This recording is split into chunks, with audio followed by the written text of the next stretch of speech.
Possible severe thunder. Oh, here we go.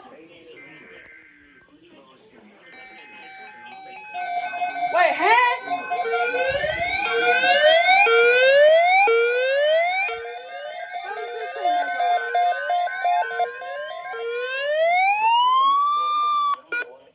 Remains in effect until midnight Central Daylight Time Friday, and now includes the following counties in Texas: Bosque and Hill.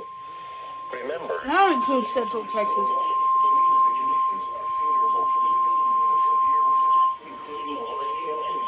severe thunderstorm watch number 186 remains in effect until midnight Central Daylight Time Friday, and now includes the following county change in weather conditions.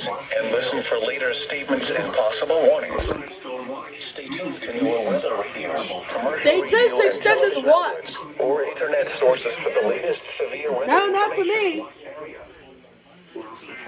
How's that thing going? The weather? Severe thunder.